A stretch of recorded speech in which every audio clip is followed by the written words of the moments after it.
Oh, hey guys, I didn't see you there. What was that? Bianca! Make sure to subscribe and join the family.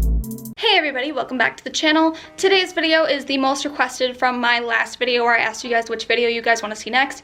And the #1 chosen video was by a lot how I find good deals on dolls, and so I decided to make that video today. I've got a few more videos planned upcoming, but this was just the #1 thing, and I thought I'd get it out to you guys as soon as possible because it's just fun and I always like knowing tricks to get cheaper dolls and stuff, so I figure you guys do too. But let's get right into the video. Make sure to subscribe if you haven't already. Turn on your post notifications so you always know when I post. I post every Monday, Wednesday, and Friday at 4 p.m. Chicago time. And also, you know, just consider subscribing and leaving a comment and helping me reach 500 subscribers, because that would be a dream come true, and I want to hit that by Halloween when I release my Halloween stop motion. So just take that into consideration, and I will just hop right in the video. So today we are joined by both Rome and Phoebe. Phoebe's in her cute little new outfit. And today obviously I'm talking about all of the deals that I get for American Girl dolls and how I find those deals. The first thing I want to say before I get into it though is that ever since the video where I talked about how in November I'd be selling $5 on eBay, I've been getting a lot of questions. And I want to just answer a couple of those questions real quick here before I make an entire video about it and all that stuff coming up in a couple weeks. So first of all, I am selling 5 dolls.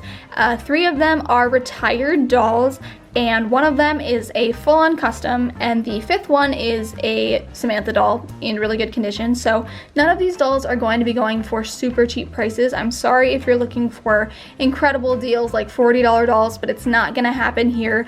Unfortunately, I have put a lot of time and energy and money into restoring these dolls, and it's just not realistic for me to be selling them for very cheap. I will be selling them for what they're worth. So if a doll sells typically on eBay in the condition I have for $100, I will be selling mine for $100. It's just realistic for me, and I need the money to go back into restoring dolls. I can't be giving away dolls for cheaper than I paid for, because obviously that's not effective in the long run for me to continue with this little series and continue to restore dolls and sell them. So that's what's happening with that. I will have more details on that when it all comes, but that will be a couple weeks from now.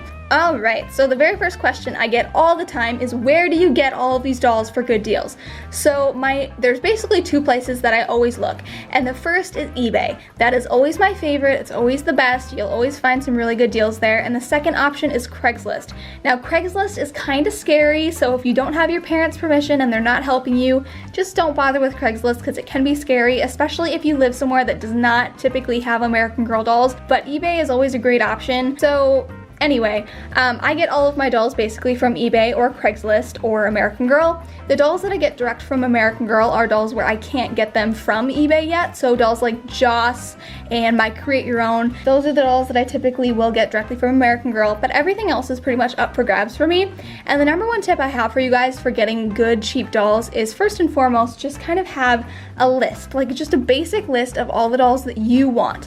So what I do is I'll go on the American Girl website and I'll just scroll through all of their dolls, and I'll write down quick, like, okay, I like Addie, okay, I like Truly Me number whatever 57, I like, you know, all of them. I'll write all these dolls that I like, and then also I'll go on the American Girl wiki pages. So they have like a page where it shows all of the Truly Me's that have ever been made, and I'll go through and write down the retired ones I like too, and I'll have 2 separate lists, so dolls that are still available and dolls that are not. And from there I kind of categorize them in, you know, the top 10 dolls I'm currently looking for, because there are a lot more dolls that I like than I'm like looking for right now. So I'll typically have about 10 dolls that are like top priority for me, and that makes it easier, because if you're specifically looking for one doll, you are way more likely to spend a lot more on that doll than you should, and they're likely most of the time will not be a really good deal right away. So another key I have for you guys is to be patient with whatever doll you're looking for, because 9 times out of 10 it will take patience before you find a good deal on that doll. So what I do is I go through and I pick, you know, 5 to 10 dolls that I'm really interested in. And then I'll go on eBay and I'll just search up each one of those dolls. And most of the time I'll find a good deal on at least one of those dolls. So as long as you don't have one specific doll you want in that exact moment, you might have really good luck with eBay and finding one of those dolls for a good deal. The other thing that I do if I'm looking for a very specific doll is that I will set like basically alerts on eBay. So say that I'm looking for, I don't know, a Gabriella doll. and I know that I want a Gabriella, but I know that they go really fast and that they go for quite a bit of money. So what I will do is I'll set an alert on eBay saying, hey, every time that somebody posts a new Gabriella, alert my phone. And then every time that there's a new Gabriella posted, I will get an alert and I can check it out. And a lot of times, obviously, they'll still be going for a lot of money, but every once in a while, somebody that doesn't know a lot about dolls and has that doll will post it on eBay, and you'll get a really great deal because no one saw it as fast as you did. But obviously you have to be able to jump on those, so sometimes they'll go within 5 minutes. So having alerts are really great. The other thing that I want to say, and this is so important because I have been kind of having an issue with this for a very long time until I set this for myself. I have this rule when I'm looking for a doll, so especially if it's retired. So what I've determined for myself is before I ever even started seriously looking on eBay, I set myself limits. So if the doll is not new in box, I will never spend more than $120 on her. If she's new in box, I'll never spend more than $200. Now that's really hard because the seals don't go for that low, like, ever.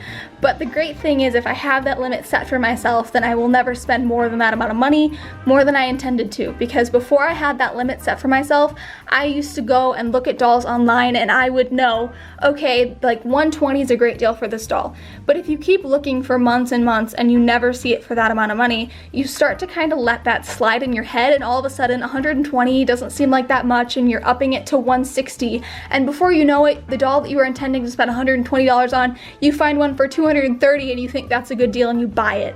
Which, you know, sometimes that's okay, but the majority of the time that's not a way to get a good deal. So just be patient and realize that each doll, it's not always going to be right there when you want it, and you have to have kind of a broader, like, expectations. You can't just go in thinking I want this doll and I want it today for this amount of money, because it's not gonna happen 9 times out of 10. So I'm just gonna kind of talk about this for just a second too, because this is something that I used to do a lot. I don't do it as much anymore, but I want to start doing it again. I haven't done it in a while. So I was looking all over eBay for a Lainey doll, and I knew, like, hey, if she's in amazing condition, I'm willing to spend, maybe like $120 on her.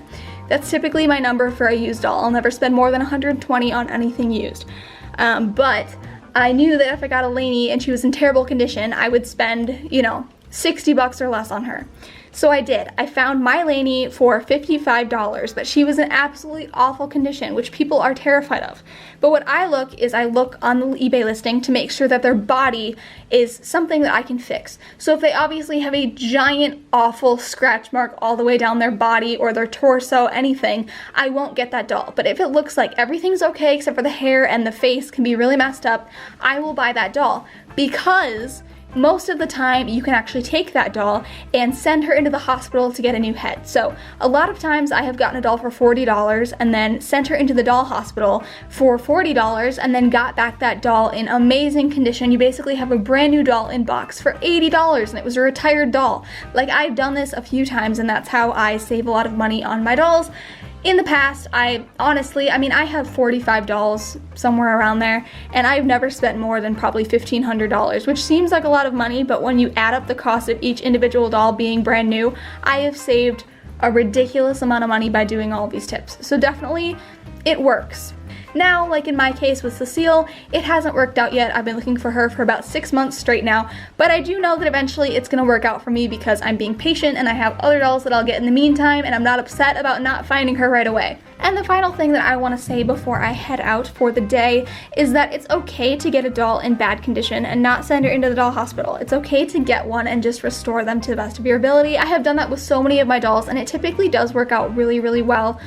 So just don't be afraid of that. If there's a doll and you don't feel like you need a new head, everything's okay except their hair is just a little bit frizzy. It's okay to do some DIY. It's okay to use a magic eraser and to keep that doll and feel good about that, because that is a great way to get a cheap doll, and they turned out to be some of my favorite dolls. Like, it does happen, so just don't be afraid of those used dolls, because they can be a great addition to your collection. Alright, well that's the end of today's video. If you enjoyed it, as always, make sure to give it a big thumbs up, leave a comment down below, and subscribe to join the family. Help me reach my next milestone of 500 subscribers. Today's question of the day comes from Issy's Amazing Life, and her question is, which doll do you never want to get because she's just too basic? And the answer to this question is Cotton Candy Hair Girl, aka I believe she's number number 88. She's got the colored hair, and I'm just not really a huge fan, but I know a lot of other people like her. She's just not really my thing. If you guys have questions for my question of the day, please feel free to leave it down below, and I will see you guys all in the next one. Bye, guys!